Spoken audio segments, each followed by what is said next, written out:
night of shadows. The moon hung high in the night sky, casting an eerie glow over the Thornwood estate. Inside, the grand old house stood silent, the only sound being the faint ticking of a grandfather clock in the hallway. In the master bedroom, Lily Thornwood lay peacefully asleep, her auburn hair spread across the pillow like a fiery halo. The soft rise and fall of her chest was the only indication of life in the stillness of the night. Outside, the world seemed to hold its breath. Shadows danced in the moonlight, moving almost with a will of their own. From these shadows emerged a figure, tall and gaunt, with eyes that glowed like embers in the darkness.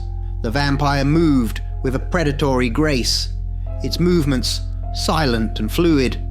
It approached the house, gliding over the manicured lawn, and paused at the large bay window of the bedroom. With a subtle flick of its wrist, the latch on the window gave way. The vampire slipped inside, a phantom in the night. It stood at the foot of Lily's bed, watching her with a hunger that had been festering for centuries. She stirred slightly, as if sensing the malevolent presence, but remained in the grip of sleep. The vampire moved closer, its eyes never leaving her face. It bent down, inhaling her scent, savoring the purity of her blood. Then, with a quick, almost tender motion, it brushed her hair aside and sank its fangs into the soft flesh of her neck. Lily's eyes flew open, but no scream escaped her lips. She was paralyzed, held captive by the vampire's unholy power. The room grew colder as the vampire fed, drawing the very life essence from her. Her skin grew pale, her body limp, as the creature drained her like a parasite, a leech on her vitality. The vampire's eyes fluttered shut in ecstasy, a satisfied smile spreading across its lips. It reveled in the taste of her blood, the warmth of her life force. When it was sated, it licked its lips and stepped back, leaving Lily a lifeless husk, her once vibrant eyes now dull and vacant. The vampire lingered for a moment, admiring its handiwork, before slipping back into the shadows from whence it came. As it vanished into the night, the grandfather clock struck midnight, its chimes echoing ominously through the silent house. Edgar Thornwood walked briskly through the dimly lit streets, his mind preoccupied with the latest findings in his laboratory. An expert on diseases, Edgar often lost track of time when he was engrossed in his work.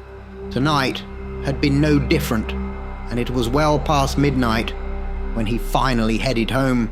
He turned the corner onto his street, his thoughts still on his research, when he noticed something amiss. The front door of his house was ajar, swaying slightly in the breeze. Edgar's heart skipped a beat. Lily never left the door open, especially not at this hour. He quickened his pace, a sense of dread settling in the pit of his stomach. Pushing the door open, Edgar stepped inside, his eyes scanning the darkness. "Lily," he called out, his voice echoing through the empty halls. There was no response. The house felt different, colder somehow. Edgar hurried up the stairs, his footsteps echoing in the silence. When he reached the bedroom, he stopped dead in his tracks. The sight that greeted him was something out of his worst nightmares. Lily lay on the bed, motionless, her skin deathly pale. Edgar rushed to her side, his hands trembling as he touched her cold cheek. "No, no," he whispered, tears streaming down his face. He frantically checked for a pulse, but there was none. Lily was gone. As the reality of the situation sank in, Edgar's grief was replaced by a cold, burning rage. He noticed the puncture wounds on her neck, the telltale signs of a vampire's attack. The world around him seemed to blur, his mind consumed by thoughts of vengeance. The creature that did this would pay dearly. In that moment, Edgar Thornwood, a man of science, made a vow. He would hunt down the monster that took her from him. The night was no longer just a time of rest. It was a battleground, and Edgar was ready for war.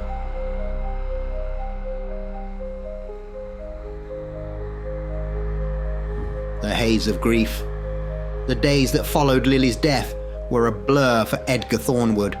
The world around him seemed to move in slow motion, each moment suffused with a dull, throbbing ache. His mind was lost in a haze of pain, guilt, and grief. Arrangements were made. People came and went, but none of it registered. He moved through the motions, his heart numb, his thoughts consumed by the loss of his beloved wife. The funeral came and went, a somber affair, attended by friends and colleagues. They offered their condolences, but their words felt empty, meaningless. Edgar stood by Lily's grave, staring blankly at the headstone, unable to process the finality of it all. Weeks passed in this state, the days blending into one another, until one evening, something shifted. It was a rainy night when Edgar finally emerged from his stupor. He stood in his study, staring at a photograph of Lily, when a sudden clarity pierced the fog of his mind. He couldn't let her death be in vain. He had to do something. With renewed purpose, he raced to his laboratory, driven by a desperate need to bring her back. Edgar's laboratory was a testament to his expertise in diseases. Shelves lined with books on pathology, microscopes, and petri dishes filled the room. He was used to studying live cells, understanding how they were infected and how they could be cured. But now, he was venturing into uncharted territory. He began testing on dead cells, trying to reanimate tissue, to breathe life back into what had been lost. Day after day, night after night, Edgar worked tirelessly. He performed experiment after experiment, his eyes red-rimmed from lack of sleep. He injected cells with various chemicals, subjected tissues to electrical currents, but each attempt ended in failure. The dead remained dead, and with each failure, his hope waned. Weeks turned into months, and Edgar found himself on the brink of despair. He was close to giving up, the weight of his grief threatening to crush him. Then, one evening, the phone rang, jolting him from his desolation. "Hello," Edgar answered, his voice hoarse. "Dr. Thornwood," a voice replied. "My name is Jonathan. I heard about your wife. I'm so sorry for your loss. I too have suffered at the hands of vampires. There are others like us. We've formed a group to console each other. Would you like to join us?" Edgar hesitated, then agreed.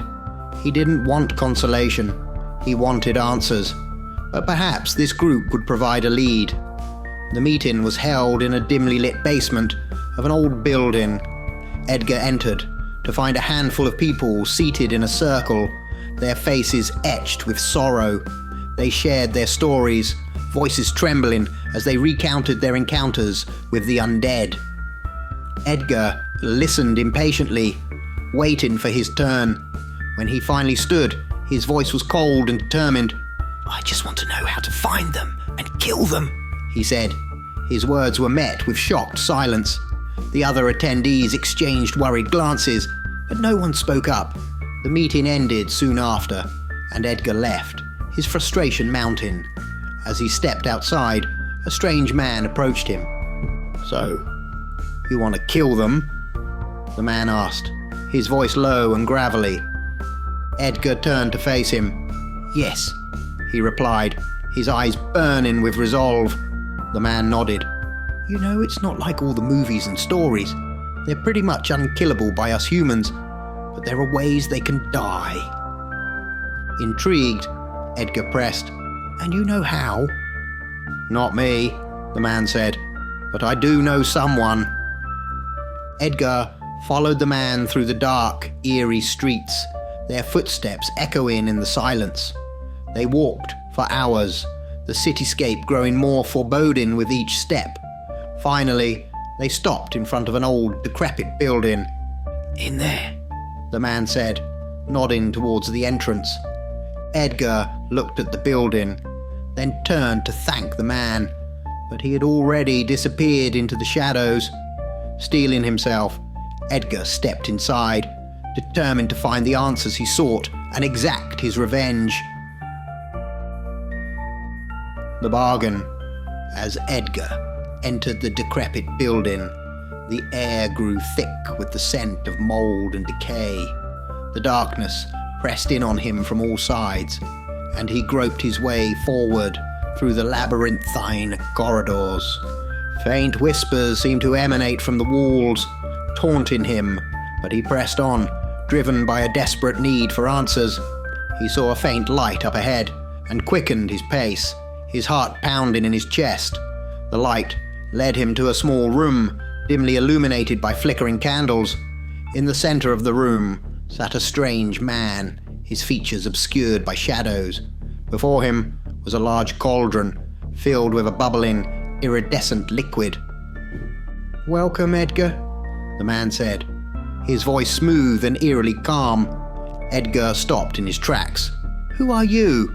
How do you know my name?" The man smiled, a cold, unsettling expression.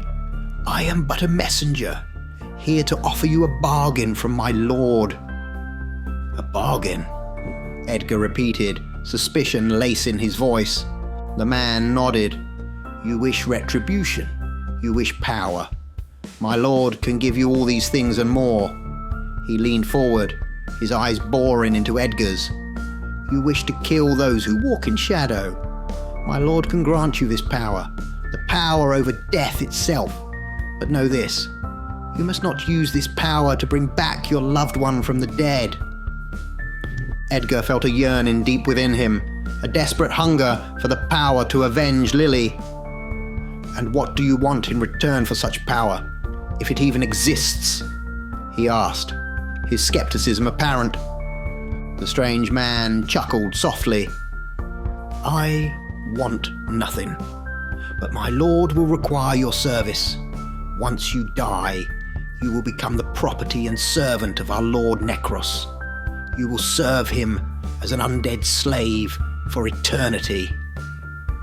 Edgar, a man of science, scoffed at the notion. "All right, I'll bite. I agree then. I accept the power and your lord's terms." The man smiled again, more broadly this time. "He will be pleased. Now, as your kind do not understand delayed gratification and expect everything immediately, we will take a part payment now for this power. You are a scientist, yes? You work with your hands." "Yes," Edgar replied. "I manipulate intricate experiments and need steady hands." "Good," the man said, picking up a dead rat and throwing it into the cauldron. The liquid bubbled violently, and the rat's skin melted away in the acid. The strange man looked at Edgar. "Put your hands in the acid." Edgar stared at him in disbelief. "Is this a joke? I will not do this." The man remained calm. "Do you think your dead wife would do it for a second chance at life? Do you not want to avenge her as much as you say?" Edgar's eyes darkened with anger and resolve. Without another word, he thrust both his hands into the cauldron. The liquid bubbled and hissed, but his hands remained untouched, unscathed. He pulled them out, staring at them in confusion. The man spoke again, his voice carrying an ominous weight. "Your payment has started." Suddenly, Edgar felt a wave of dizziness wash over him. The room spun, and he collapsed to the floor, his vision fading to black as the strange man's voice echoed in his mind. "Welcome to your new beginning, Edgar Thornwood."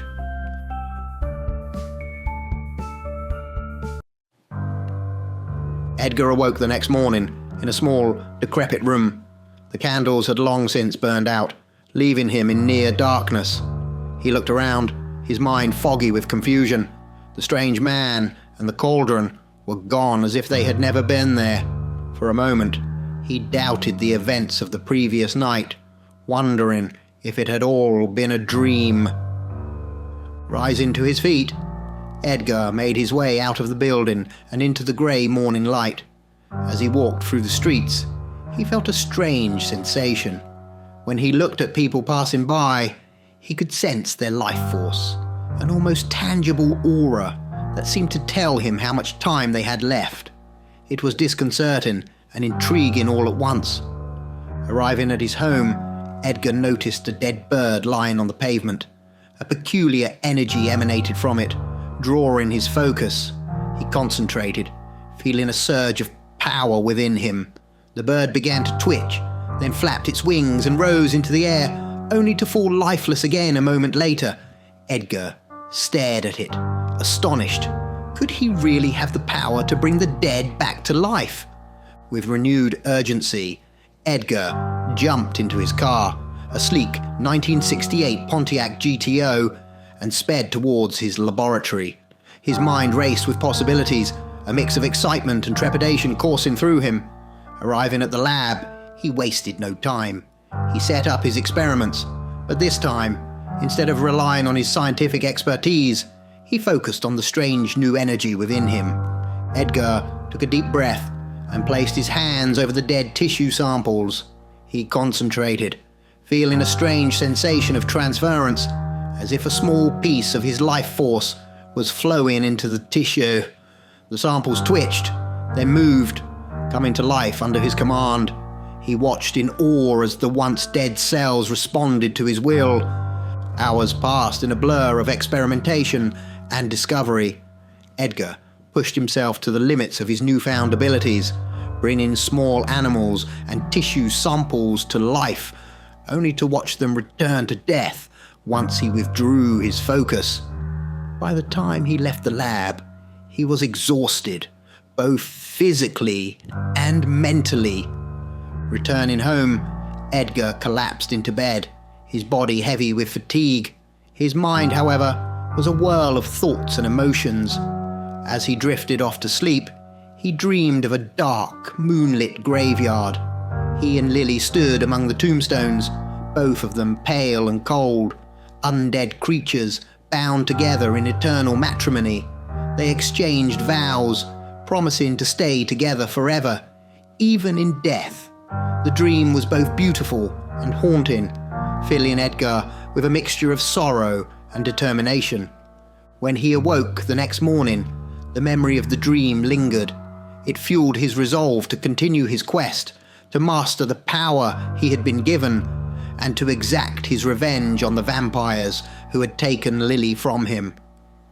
The road ahead was uncertain and fraught with danger, but Edgar Thornwood was no longer the man he once was. He had become something else, something stronger, and he would not rest until he had achieved his goal. The words of the strange man lingered in Edgar's mind, a constant reminder of the warning he had received. Do not raise your loved one from the dead. But Edgar had other plans. As night fell, he prepared himself for what he knew was a forbidden act. Clad in dark clothing, he made his way to the cemetery where Lily was buried, his heart pounding with anticipation and dread. The cemetery was shrouded in darkness, the moon casting an eerie glow over the gravestones. Edgar stood over Lily's grave, his breath coming in shallow gasps. He held out his hands, feeling the strange power within him surge. Concentrating, he sent his life force into the ground, willing Lily to rise. Moments later, he heard a faint clawing sound from beneath the earth. His heart leaped with a mixture of hope and fear. He fell to his knees and began to dig frantically, the soil giving way beneath his hands. His fingers scraped against wood, and with trembling hands, he pried open the coffin. Out burst Lily, her movements jerky and unnatural. Edgar staggered back, horrified by the sight before him. Her once beautiful face was now thin and skeletal, her eyes hollow and lifeless. Her body moved with an eerie stiffness, devoid of the grace she once possessed. She stood before him, her mouth hanging open, emitting a low, guttural moan. "Lily," Edgar whispered, his voice choked with emotion. He reached out to her, but the woman he loved was gone. In her place was a hollow shell, an automaton waiting for his command. Her personality, her warmth, her essence, all of it had been stripped away. He held her, tears streaming down his face as he gazed into her empty eyes. The pain of seeing her like this was too much to bear. He had hoped to bring her back, to restore her to the woman she once was, but he had created a monster instead. Despair overwhelmed him, and he realized he had to undo what he had done. "Lily," he said softly, his voice breaking. "I am so sorry." He commanded her back into the coffin, her movements mechanical and devoid of resistance. Holding out his hands once more, he concentrated on withdrawing the power he had given her. The energy flowed back into him, and Lily's body went limp, returning to a lifeless corpse. Edgar buried her again, the soil falling like heavy stones on his heart. As he stood over her grave for the second time, the weight of his actions pressed down on him. The pain was unbearable, his heart filled with a searing agony and an unquenchable hatred. He had hoped to defy death, to reclaim what had been taken from him, but he had only succeeded in deepening his own suffering. Edgar clenched his fists, his resolve hardening. The vampires who had brought him to this point, who had taken Lily from him, would pay dearly. He would make them suffer for what they had done, for the torment they had inflicted upon him. With a heart filled with pain and hate, he vowed to hunt them down and destroy them, no matter the cost. A visit from family. Weeks passed in a blur, and no one heard from Edgar Thornwood. His friends and colleagues were concerned, but it was his sister, Margaret, who decided to take action. She bundled up her newborn son, Stephen Lestat, and made her way to Edgar's home, hoping to check on her reclusive brother. When she arrived, she knocked on the door, but there was no answer. She called through the letterbox, her voice echoing in the silent house. "Edgar, it's Margaret. Please open up." Again, there was no response. Just as she was about to leave, the door flew open, and there stood Edgar. Margaret gasped. Edgar's face was pale as death, his features gaunt and aged. He looked like a man who had not slept in weeks, his eyes hollow and haunted. "My goodness, Edgar, what have you been doing? You look terrible," Margaret exclaimed, pushing past him into the house. She hurried inside, her maternal instincts kicking in to aid her brother. "I even brought little Stephen here to cheer you up." As Margaret busied herself in the kitchen, making up some food for Edgar, she kept talking, trying to fill the oppressive silence. "Everyone's been so worried about you. We miss you, Edgar. I know losing Lily has been hard, but you can't shut yourself away like this." Edgar watched her, barely registering her words. His eyes were drawn to the small child she had placed in a carrier on the kitchen table. Stephen Lestat, his nephew, was a beautiful baby with wide, curious eyes and a healthy, vibrant aura. Edgar could feel the life force emanating from the child, strong and vibrant. Unable to resist, he reached out and touched Stephen's head. A strange connection formed between them, something profound and ancient. Edgar felt a rush of sensations, memories not his own, whispers of power, and a sense of protection that seemed to envelop the child. He sensed Necros' presence, a dark yet protective force around Stephen.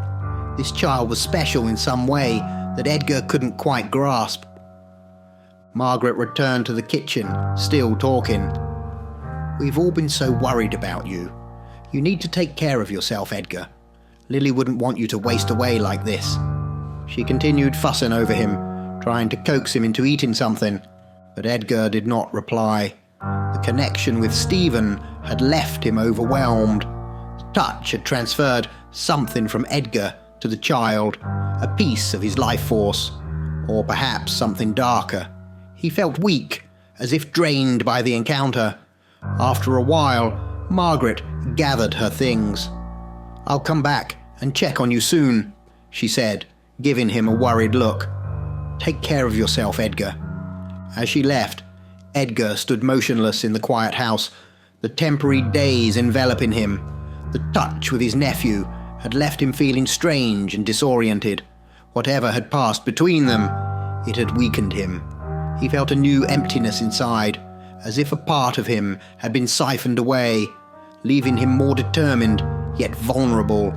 The presence of Necros' protection around Stephen left Edgar with a chilling realization. This child was destined for something extraordinary, something tied to the dark powers he had only begun to understand.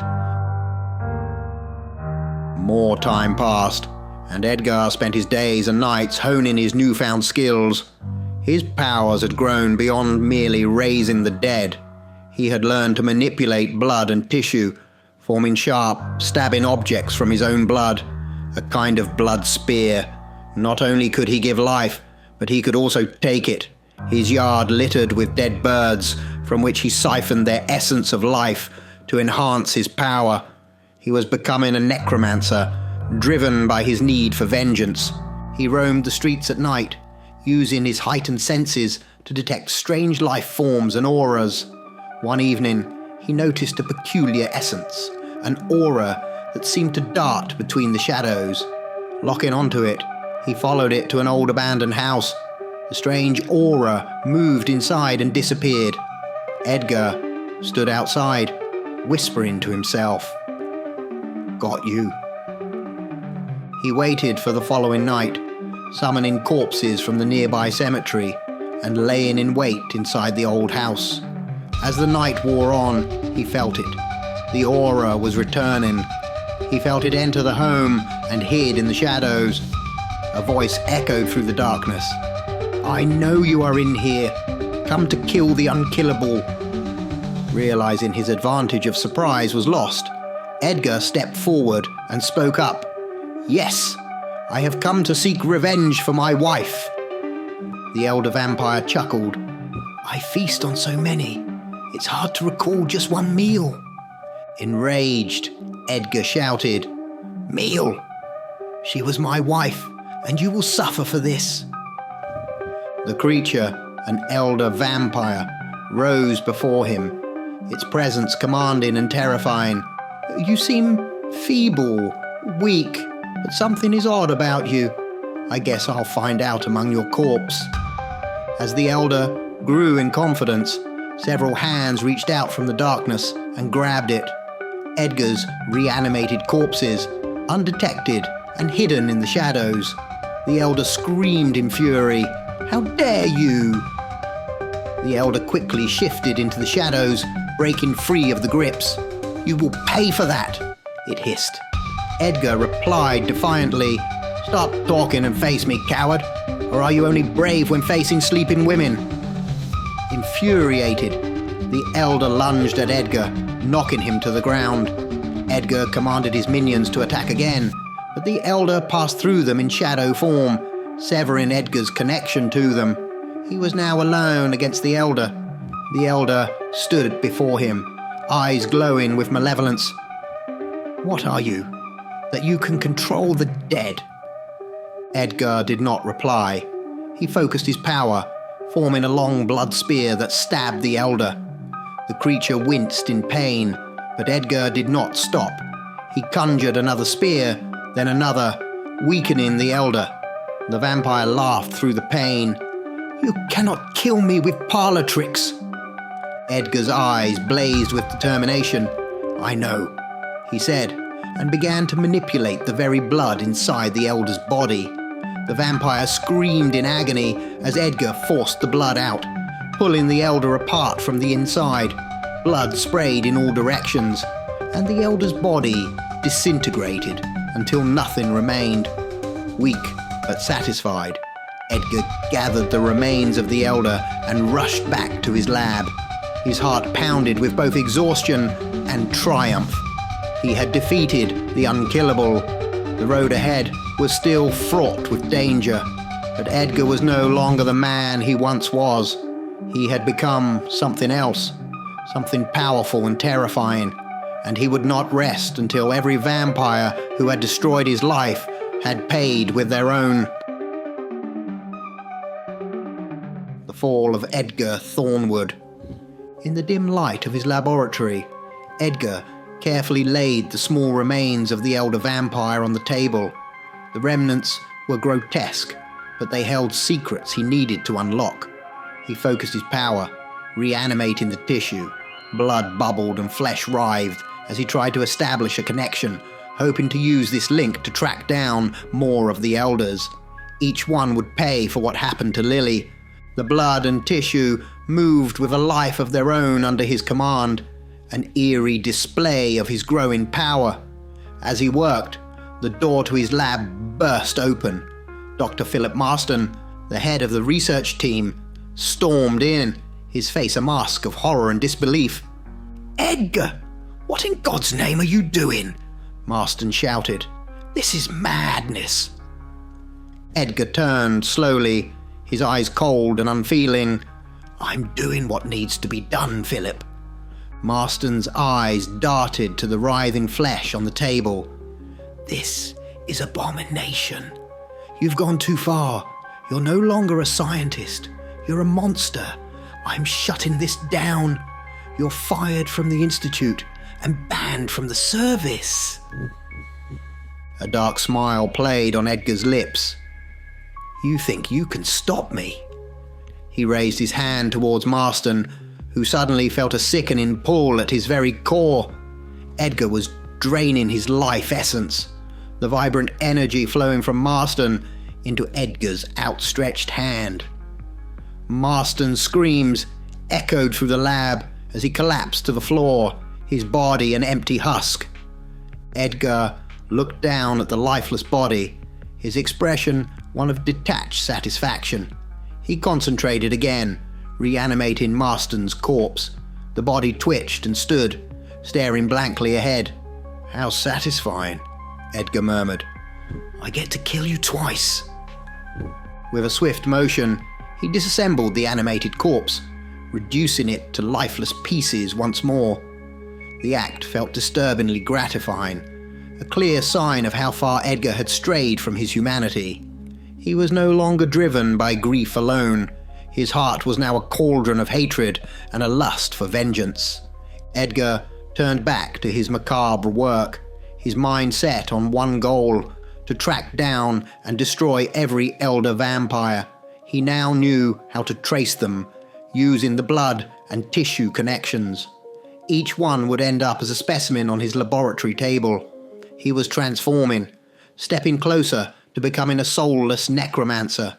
His heart was cold, his soul darkened, but he remained unwavering in his mission. Phase 1 of Edgar's transformation was complete. Phase 2 would see him change further, and Phase 3 would connect him to Necros, the god of the undead. Edgar Thornwood's journey of revenge had only just begun. His trail of vengeance would lead him deeper into darkness, and nothing would stand in his way. Each elder he encountered would face his wrath, and the world would come to know the terrifying power of a man who had forsaken his humanity. Coming soon, The Necromancer's Journeys. Part 2. Follow Edgar's relentless pursuit of the elders and witness his further transformation. Only at Professor Shadow.